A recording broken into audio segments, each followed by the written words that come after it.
Sur ce cours en live, donc on va reprendre un tout petit peu, si vous voulez, le prisme, parce qu'on l'a déjà fait à l'amphi. Le prisme, tout simplement, c'est l'association de deux dioptres, mais cette fois-ci qui ne sont pas parallèles. Donc, et le milieu renfermé par les deux dioptres, c'est un milieu homogène, isotrope, qui laisse passer la lumière. Donc, si on a un rayon incident avec une incidence I. Donc, on va avoir un réfracté qui se rapproche de la normale. Pourquoi? Parce que tout simplement, on passe d'un milieu moins réfringent à un milieu plus réfringent. Donc là, vous voyez, le I il est plus grand que R parce qu'on se rapproche de la normale. Puis après, évidemment, si on considère les deux normales concernant les dioptres, la première normale qui est là, la deuxième normale qui est là, l'intersection, ils font aussi entre eux un angle A. Si on suppose que ça c'est A, ça c'est A. Donc, par conséquent, ça, c'est pi moins A. Donc, évidemment, pi moins A plus R prime est égal à pi. Donc, d'où la relation A est égal à R plus R prime. Donc, les deux autres relations au point I et au point I prime, c'est N sinus R est égal à sinus I, N sinus R prime est égal à sinus I prime. Ce qu'il faut savoir, c'est que l'angle d'incidence, lui, il varie de 0 à pi sur 2. Pourquoi? Parce qu'on passe d'un milieu moins réfringent à un milieu plus réfringent. Donc, une fois qu'arrive à pi sur 2, l'angle ici, il va être égal à l'angle limite, l'angle lambda. Donc, si ça est égal à lambda, ça veut dire que ça, l'angle R', il est égal à 1 moins lambda. Donc, lorsque R arrive à la limite, le R' est au minimum. Pourquoi? Parce que A est constant. A est constant. Donc, A est égal à R plus R'. Si R est égal à lambda, R', il est au minimum. Maintenant, si R' est égal à lambda, R, cette fois-ci, est au minimum. Bon, alors, donc évidemment, lorsqu'on passe d'un milieu plus réfringent à un milieu moins réfringent, si on dépasse l'angle limite, il n'y aura pas d'émergence. Donc, c'est-à-dire qu'il y a une condition d'émergence normalement à étudier pour le prisme. La déviation, c'est la déviation du rayon émergent, c'est-à-dire celui-là, par rapport au rayon incident.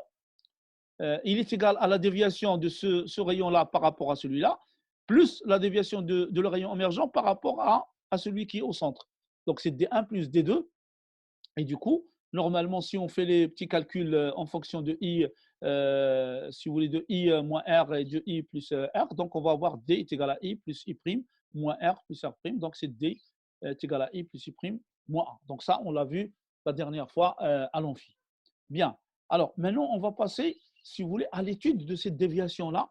Cette déviation-là, on va faire l'étude en fonction des paramètres. Donc, vous remarquez ici que la déviation, il dépend de I, il dépend de I', il dépend de A. Or, le A, lui aussi, il dépend de R et de R'. Donc, c'est-à-dire en d'autres termes que D, il dépend de I, I', R et R'. Bon, si on veut étudier la déviation, ben, il faut l'étudier en fonction de I, il faut l'étudier en fonction de I', il faut l'étudier en fonction de A. Donc, on va dire tout simplement le I, c'est-à-dire celui-là, sinus I est égal à N. Donc, ça veut dire que ça dépend aussi de N. Donc, c'est une différentielle à plusieurs paramètres. Donc, du coup, on va essayer de se fixer un certain nombre de paramètres. Si je prends l'influence de l'angle A, l'influence de l'angle A, c'est quoi? Tout simplement, on va dériver la déviation par rapport à A, mais on est obligé de prendre I et N constants parce que c'est une dérivée à 3 paramètres, donc c'est trop. Et du coup, on va dériver par rapport à A, mais on va prendre I et N constants. Donc, si on fait la dérivée, la différentielle, la dérivée partielle, si vous voulez, la dérivée partielle par rapport à I et N constants, on fait les calculs d'après les formules, les 4 formules du prisme, égale à N cosinus R' sur cosinus I' moins 1. Bon, or, N, il est positif. La valeur absolue, si vous voulez, de R', parce que ça peut être vers le haut ou bien vers le bas, il est inférieur tout le temps, inférieur à la valeur absolue de I'. Pourquoi? Parce qu'on passe d'un milieu moins réfringent à un milieu plus réfringent. Donc, ça veut dire que I, il est toujours supérieur à R. Et de l'autre côté, on passe d'un milieu plus réfringent à un milieu plus réfringent à un milieu moins réfringent. Donc, pour l'émergent. Donc, et du coup, vous avez toujours R' qui est inférieur à I'. Donc, R' est inférieur à I'. Par conséquent, on peut dire d'une manière générale que, si vous voulez, le cosinus I', le cosinus R', il est supérieur à cosinus I'. Et donc, si on a cette condition, ça veut dire que ça, c'est supérieur à 1 n cosinus R' sur cosinus I', il est toujours supérieur à 1. Donc, D de D sur DA, il est positif. Donc, on peut dire que la déviation augmente quand A augmente. Donc, la déviation augmente quand le A augmente. Donc, ça, c'est la première chose. La deuxième chose, si vous voulez, l'influence de l'angle en fonction de n, de la même manière que ce qu'on a fait ici, on va le faire ici, d de d sur dn, cette fois-ci, mais on va prendre cette fois-ci i et a qui sont constants. On va prendre i et a qui sont constants. Donc, si on fait le calcul mathématique, sachant que i et a sont constants, on va trouver la formulation qui est là, cosinus r point sinus r' plus cosinus r' sinus r sur cosinus r cosinus i'. Or, cette quantité-là, il est égal à sinus r plus r' sur cosinus r cosinus i'. Donc, et ça, c'est a. Donc, c'est une constante. On fait sinus a sur cosinus r point cosinus i'. Alors, sinus a, il est toujours positif. Cosinus r, il est toujours positif. Cosinus i', puisqu'il est lié à r', il est toujours positif. Donc, la dérivée partielle donc, de la déviation par rapport à n, il va être toujours positif. Donc, on peut aussi conclure que la déviation augmente lorsque n augmente. Donc, la déviation augmente lorsque n augmente. Bien. Donc, ça, c'est les deux premiers cas. Donc, si on veut tracer, par exemple, la déviation en fonction de A, ça augmente. Si on veut tracer la déviation en fonction de N, ça augmente. Maintenant, on va voir le cas, si vous voulez, le cas où bien l'influence de l'angle I. Bien. Alors, l'influence de l'angle I, donc on va l'étudier ici. D de D sur DI, mais cette fois-ci, on va prendre N et A constants. Donc, si on fait le calcul mathématique, on va trouver, que vous voyez ici, ou bien 1 moins cosinus I, cosinus R' sur cosinus I', cosinus R. Donc, ça, c'est le résultat. Donc, je vous demande de faire les calculs. Donc, vous allez faire les dérivés, etc. Et il faut retrouver cette relation-là. Alors, cette fois-ci, ce n'est pas la même chose que tout à l'heure. Donc, c'est en fonction de 1 moins. Donc, ça peut être négatif, ça peut être positif, etc. Donc, du coup, quand est-ce que ça passe par un extrémum? C'est lorsque d de d sur di, donc la différentielle pour n et a constant, est égale à 0. Donc, ça, il est égal à 0, ça veut dire que cosinus i', cosinus r est égal à cosinus i, cosinus r'. Donc, c'est la quantité qui est là. Bon, comme n, il est toujours différent de 1, et je peux substituer le cosinus r' par racine de 1 moins sinus carré de i', et le cosinus r par racine de 1 moins sinus carré de i. Donc, si on fait l'égalité entre les deux termes, le sinus est égal au sinus. Donc, parce qu'en fait, c'est ça, le cosinus i, c'est racine de 1 moins sinus carré de i. La même chose ici. Donc, sinus est égal à sinus. Donc, on va trouver sinus carré de i est égal à sinus carré de i'. Donc, le d de d sur di est égal à 0, ça passe par un extrémum lorsque i est égal à plus ou moins i'. Lorsque i est égal à plus ou moins i'. Donc, on a un incident et à la sortie, c'est-à-dire l'émergent, il va être égal à i' ou bien est égal à moins i'. Or, moins i', c'est impossible physiquement parce que lorsque vous avez un rayon, il va se rapprocher de la normale, puis après, il va s'écarter. Donc, c'est dans le même sens. Donc, on conclut que l'extrémum, on obtient un extrémum lorsque i est égal à i'. Donc, on va éliminer la solution moins i'. Donc, d est minimal quand i est égal à i'. Lorsque i est égal à i', donc par conséquent, on va avoir r est égal à r' est égal à a sur 2, puisque a est égal à r plus r'. Donc, du coup, r est égal à r' est égal à a sur 2. Et i est égal à i0. Donc, on va le noter i0, tel que sinus i0 est égal à n sinus r, donc c'est-à-dire n sinus a sur 2. Donc, et par conséquent, je peux translater sur la déviation. La déviation, elle est égale à i plus i' moins a. Or, i est égal à i' est égal à i0, donc est égal à 2i0 plus a. Donc, la déviation minimale, est égale à 2i0 moins a. Donc, i0 est égal à a plus dm sur d minimum sur 2. Donc, et ça nous permet de déterminer à partir de la relation qui est là ou à partir de la relation qui est là, si vous voulez, l'indice. L'indice est égal à sinus A plus dm sur 2 sur sinus A sur 2. Donc, ça, c'est un calcul mathématique que vous pouvez faire chez vous sans aucun problème. Bien. Alors, qu'est-ce qu'on retient? En fonction de A, la déviation augmente. En fonction de N, la déviation augmente. Mais en fonction de I, il passe par un extrémum. Cet extrémum, tout simplement, c'est une utilisine, c'est un minimum.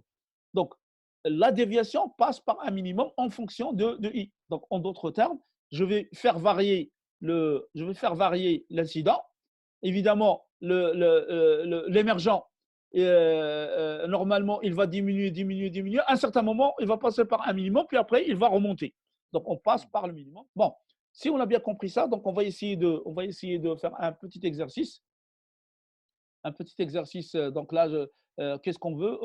On va associer deux prismes. Regardez, on va associer deux prismes d'angles très petits, un angle très petit. Donc, le premier, le A vers le haut, et le deuxième, le A vers le bas. Puis après, ce qu'on vous demande, c'est la chose suivante. On vous demande tout simplement de montrer que pour un objet A, un objet réel A, vous avez deux images virtuelles qui sont disposées à égale distance tout simplement de A. Bon, pour le démontrer, évidemment, donc on va voir déjà les relations du prisme. La première relation du prisme, c'est sinus I est égal à n sinus R. Puisque A est faible, ça veut dire que R plus R' est faible, ça veut dire que R est faible et R' est faible. Donc R est faible, ça veut dire que I est faible. Et par conséquent, je peux écrire sinus I est égal à I est égal à N sinus R est égal à N R. I est égal à NR. Et de l'autre côté, I' est égal à N' R'. La déviation, elle est égale à I plus I' moins A. Donc, il est égal à I, c'est NR, I', c'est N', c'est NR'. Donc, et du coup, c'est NR plus R' moins A. Donc, il est égal à N moins 1 moins A. Donc, c'est quoi ça? C'est-à-dire tout simplement que la déviation ne dépend ni de R ni de I, il est constante lorsque l'angle est très faible. Et ça, c'est très important. Donc, et le dispositif que vous voyez ici, normalement, c'est ce qu'on appelle le biprisme de Fresnel. Donc, je vais essayer de faire l'animation. Comme ça, vous allez voir comment j'ai fait la construction. Là, par exemple, vous avez le biprisme de Fresnel qui est là. Puis après, là, vous avez un rayon donc, qui arrive normalement par rapport au dioptre qui est perpendiculaire. Évidemment, il fait un angle 0 et l'émergent, il fait un angle alpha. Et cet angle alpha, c'est la déviation. Donc, si je prends un autre rayon vers le haut, regardez, un autre rayon vers le haut, il va se réfracter à l'intérieur, puis après, il va émerger. Mais la déviation, elle est exactement la même que pour le premier rayon. Si je prends un troisième, par exemple, sur toujours le même prisme en haut, le prisme A, il va sortir avec la même déviation. C'est-à-dire que la déviation, elle est égale à alpha. Maintenant, si j'inverse le prisme, donc je prends un rayon en bas, il va nous donner une déviation alpha vers le haut, parce que le A, il est inversé. Et celui du centre, il va nous donner une déviation alpha vers le haut. Pour retrouver les images, il suffit tout simplement de faire la continuité des rayons et vous allez retrouver le A1. Puis après, donc vous faites pour le deuxième et vous allez retrouver le A2. D'accord? Donc, c'est-à-dire en d'autres termes que le prisme 1 qui est là, donc la déviation, c'est ça, c'est le bleu. Pour le prisme qui est ici, donc c'est comme si on fait le retour inverse de la lumière. La déviation pour le même rayon qui est là, cette fois-ci, c'est vers le haut. Et la déviation ici, c'est vers le haut, c'est alpha. Mais il est toujours égal à alpha. La déviation qui est là, il est toujours égal à N-1 A. Donc ça, c'est valable. Donc, c'est-à-dire en d'autres termes que le prisme 1 qui est là, donc la déviation, c'est ça, c'est le bleu. Pour le prisme qui est ici, donc c'est comme si on fait le retour inverse de la lumière. La déviation pour le même rayon qui est là, cette fois-ci, c'est vers le haut. Et la déviation ici, c'est vers le haut, c'est alpha. Mais il est toujours égal à alpha. La déviation qui est là, il est toujours égal à N-1 A. Donc ça, c'est valable lorsqu'on a un prisme avec un angle qui est très petit. C'est ce qu'on appelle le biprisme de Fresnel. Et on peut tout simplement constituer une zone d'interférence. Vous voyez ici, là c'est l'intersection des rayons provenant du prisme 1 et 2. Et là, on verra tout simplement une zone d'interférence. Donc ça, c'est l'optique ondulatoire. Bien. Alors, une fois qu'on fait ça, si on vous demande de démontrer que ceci à travers des formules de conjugaison. Donc, on doit refaire le même exercice, mais on va le démontrer logiquement. Alors, ça, c'est le prisme numéro un qui est constitué du dioptre, de l'association du dioptre D1 et D11. D'accord? D1 et D11. Donc, ces deux dioptres-là, évidemment, ils font entre eux un angle AA qui est très petit. Donc, si je prends un objet A réel, par rapport à ce dioptre-là, par rapport à celui-là, normalement, qu'est-ce que je vais avoir? Je vais avoir HA sur 1 est égal à HA' sur N. Donc, HA' est égal à NHA. HA', NHA. Or, N il est plus grand que 1. Donc, HA', il est supérieur à H1. Donc, c'est pour ça qu'on a mis l'image ici. Ce n'est même pas la peine de faire les rayons. Ce n'est même pas la peine de schématiser les rayons à partir de la relation qui est là. Donc, HA' est égal à NHA. Donc, ça veut dire tout simplement que HA' est plus grand que HA. Donc, ça, c'est une image virtuelle de de l'objet A à travers le dioptre D1. Regardez, à travers le dioptre D1. Maintenant, cette image qui est là, il va se comporter comme étant un objet pour le dioptre qui est là, le dioptre D11. Donc, on va travailler par rapport au point H1. Or, l'objet A' par rapport à D1, c'est-à-dire l'image que j'ai appelée ici image de A par rapport au D1 qui va se comporter comme étant un objet pour D11, il est dans quel milieu? En fait, il est dans le milieu N. Il est dans le milieu N. Donc, s'il est dans le milieu N, ça veut dire tout simplement que je vais avoir H1, si vous voulez, A', donc H1 A' sur N est égal à H1 A1 sur 1. Donc H1 A1, normalement, puisque N est supérieur à 1, il va être inférieur à H1 A'. D'accord? Il va être inférieur à H1 A'. Donc, de la même quantité. Donc, je vais retranslater le A' de la même quantité. Regardez, la distance qui est là, c'est la même distance qui est là. Donc, et du coup, ça, c'est l'image. Ça, c'est l'image de A à travers le dioptre D1 et D2. Et on fait le même raisonnement en bas. Donc, et ça, c'est l'image à travers l'image de A à travers le dioptre D2 et D2. Donc, et on a obtenu le même résultat que tout à l'heure, sauf que le résultat de tout à l'heure, c'était géométrique. Ce résultat, c'est en utilisant si vous voulez, les formules de conjugaison des dioptres. Bien. Maintenant, on va passer à la condition d'émergence. C'est quoi la condition d'émergence? La condition d'émergence, c'est que à tout rayon incident sur un prisme ne correspond pas à un émergent. On peut avoir un émergent comme on ne peut pas avoir l'émergent. Il suffit que R' dépasse l'angle limite, on n'aura pas l'émergent. Bien. Alors, comment le démontrer? On va le démontrer d'une manière graphique très, très simple. On va schématiser le R, d'accord, en fonction de A. Vous avez R en fonction de A. Alors, A, on sait que A, il est égal à R plus R'. A, il est égal à R plus R'. Bon, donc si je prends le maximum que je peux atteindre pour R, pour le R que j'ai ici, quel est le maximum? Donc, soit que le rayon passe en bas ou bien en haut de la normale. Donc, il est situé entre moins lambda et plus lambda. Ça, c'est le maximum, c'est-à-dire c'est les limites du rayon R. C'est-à-dire que si l'incident est égal à 0, le réfracté est égal à 0. Si l'incident est égal à pi sur 2, le réfracté est égal à lambda. Donc le maximum, c'est lambda. Mais si on fait de l'autre côté, ça va être moins lambda. Donc les limites de R, c'est moins lambda et plus lambda. Donc R est égal à plus lambda, R est égal à moins lambda. Donc c'est les barres qui sont horizontales. Maintenant, pour le A qui est là, A, il est égal à R plus R'.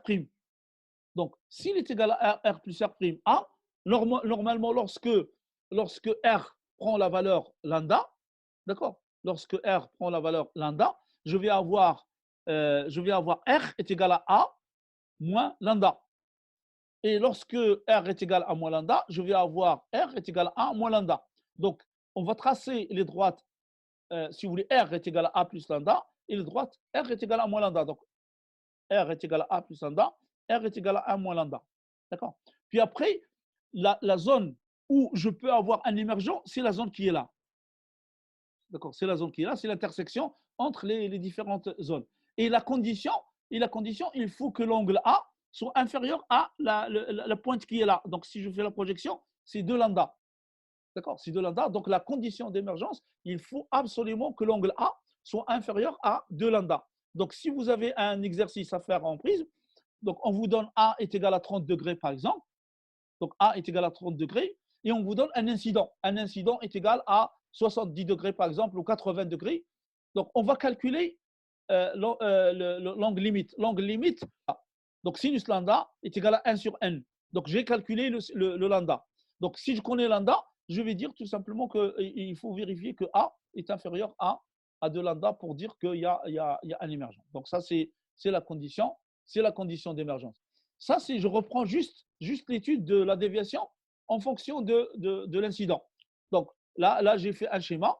Donc, lorsque on a dit que la dérivée de d par rapport à i, il passe par 0 lorsque i est égal à i'. Voilà. Donc, on va la noter im. Donc, si i est égal à i' est égal à im, donc par exemple ce cas-là, donc vous avez un réfractif, puis après vous avez la déviation qui passe par un minimum. Donc, lorsque je vais augmenter, ça va remonter vers le haut. D'accord? Lorsque je vais augmenter, ça va remonter vers le haut. Lorsque je passe de 0, donc ça va diminuer. À un certain moment, ça arrive à l'extrémum, puis après, ça revient petit à petit. Donc, c'est-à-dire qu'on passe par un minimum. Donc, vous avez dm est égal à 2im moins a. Donc, n est égal à sinus a plus dm sur 2, sinus a sur 2. Et ça, c'est un TP en fait. Ça, c'est un TP normalement que pour vous faire. Donc, qu'est-ce qu'on fait? On va faire varier si vous voulez, l'incident. Donc, on fait varier l'incident. À un certain moment, on arrive et on regarde la déviation. Donc, une fois que ça passe par un minimum, automatiquement, ça va remonter. D'accord? Donc, et ça, c'est un TP normalement. Donc, si quelqu'un veut poser une question, donc il passe sur participant, et ensuite, il lève la main. Alors, les dioptres sphériques, qu'est-ce qu'on a à dire sur les dioptres sphériques? Les dioptres sphériques, c'est pour un dioptre sphérique, tout simplement, c'est une portion de sphère. Donc, comme vous le voyez ici, c'est une portion de sphère. Alors, sauf que cette fois-ci, la lumière, elle va passer de l'autre côté. Donc, c'est une portion de sphère, on va dire réfringente, qui sépare entre deux milieux d'indice N1 et N2. Donc, et du coup, vous avez le rayon incident qui passe de l'autre côté. Donc, et c'est les mêmes règles. Vous avez N1 sinus I1 est égal à N2 sinus I2. Et si on passe d'un milieu moins réfringent à un milieu plus réfringent, alors le rayon, il va se rapprocher de la normale. Mais la normale, ça passe par le centre. D'accord? Donc, vous voyez là, la normale, il passe par le centre. Donc, si on passe d'un milieu moins réfringent à un milieu plus réfringent, l'angle d'incidence, tout simplement, l'angle de réfraction, il est plus petit que l'angle d'incidence. Inversement à cela, si on passe d'un milieu plus réfringent à un milieu moins réfringent, alors l'angle, tout simplement, on va s'éloigner de la normale. Donc ça, c'est des choses que vous connaissez déjà auparavant, sauf que la normale, cette fois-ci, il passe par le centre. Bien. Pour trouver la relation de conjugaison, on est obligé de passer par la relation des sinus. La relation des sinus, c'est quoi? C'est tout simplement le segment. Par exemple, si je prends le segment A qui est là, sur le sinus de l'angle opposé, il est égal à B, sur le sinus de l'angle opposé est égal à C sur l'angle opposé. D'accord? C'est ça la relation des sinus. Bon, alors, si on applique la relation des sinus à notre schéma, qu'est-ce qu'on va avoir? Donc, je prends le triangle CIA1. Donc, CIA1. Donc, CIA1. Alors, si je prends CA1, regardez, CA1 sur l'angle opposé, c'est-à-dire sinus I1, est égal à IA1, regardez, IA1 sur l'angle opposé qui est là, et on va l'appeler tout simplement pi moins oméga, parce que celui-là, on va l'appeler oméga. C'est l'ouverture tout simplement du dioptre. Donc ça, c'est pi moins oméga. Or, sinus pi moins oméga est égal à sinus oméga. Donc on peut dire CA1 sur sinus I1 est égal à IA1 sur sinus oméga. Bon, sur la deuxième figure, donc on peut continuer sur la première figure, mais c'est la même chose. Hein.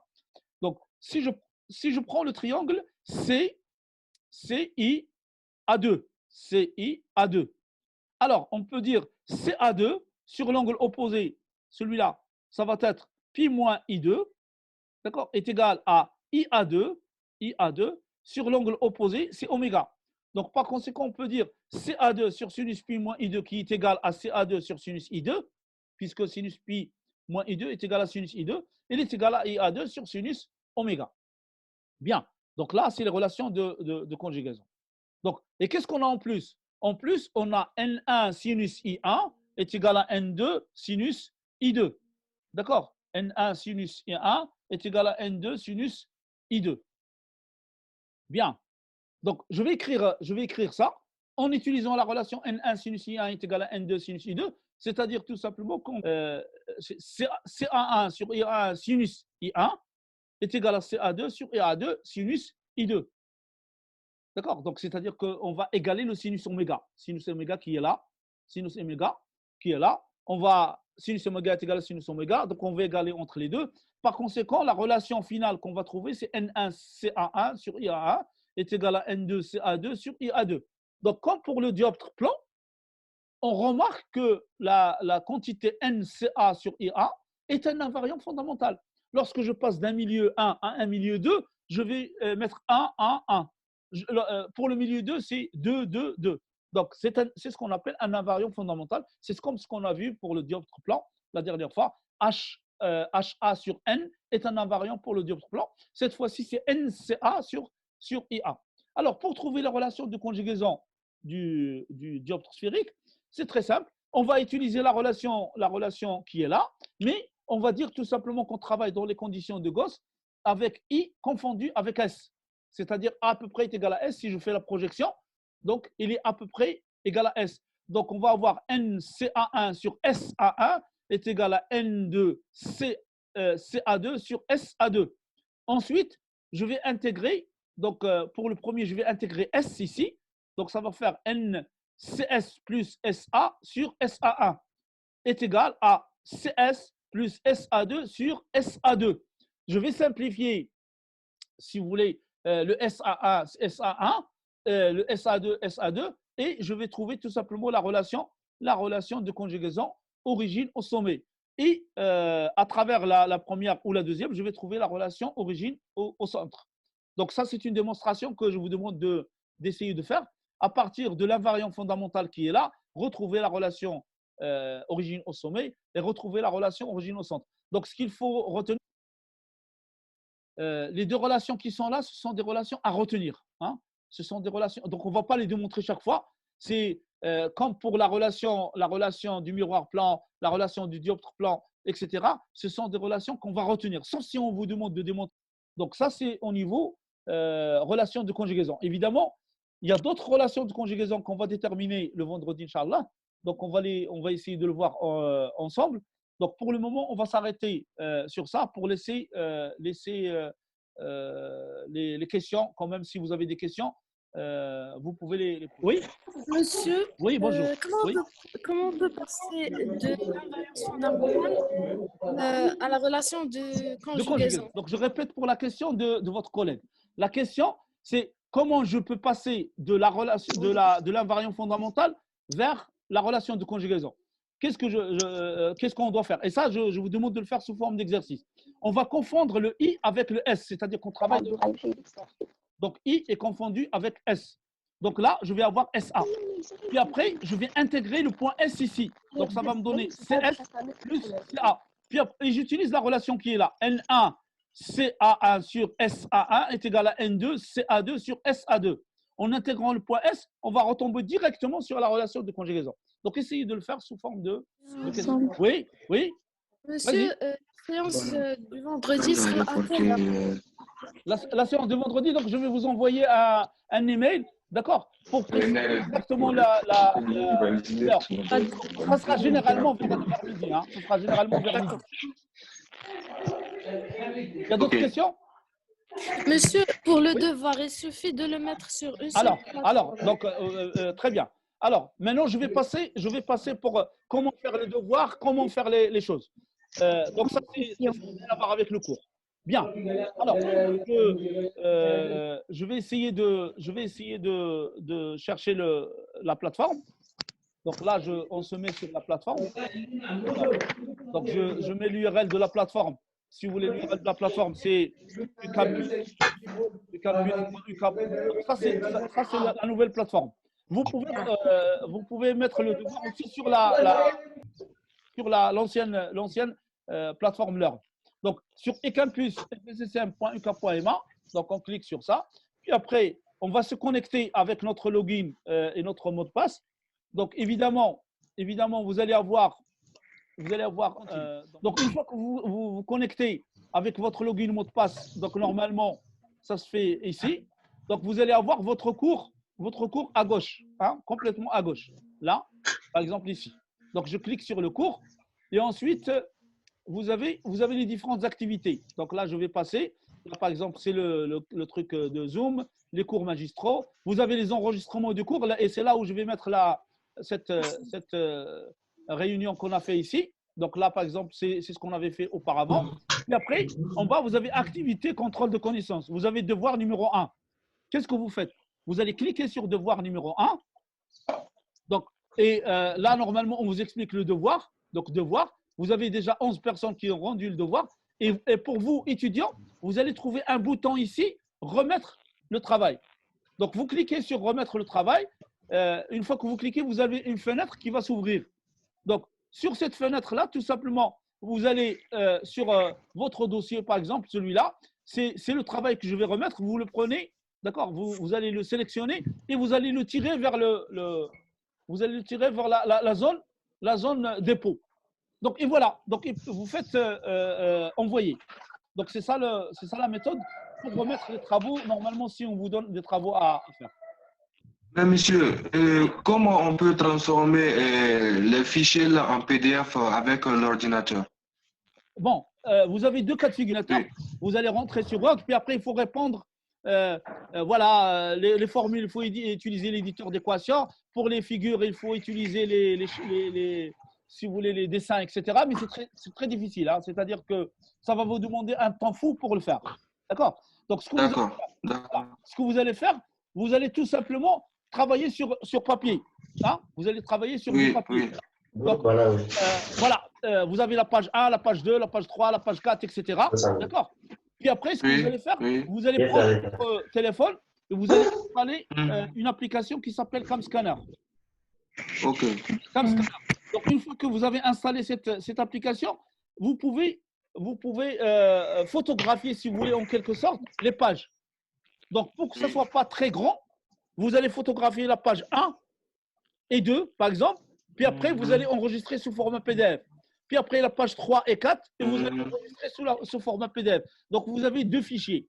Donc, ces deux fichiers-là, vous allez sur votre espace et vous allez les remettre tous les deux. Donc, je vais vous donner l'autorisation de déposer jusqu'à 4 fichiers pour le devoir. Puis après, on reprendra le vendredi, Inch'Allah, avec d'autres améliorations qu'on va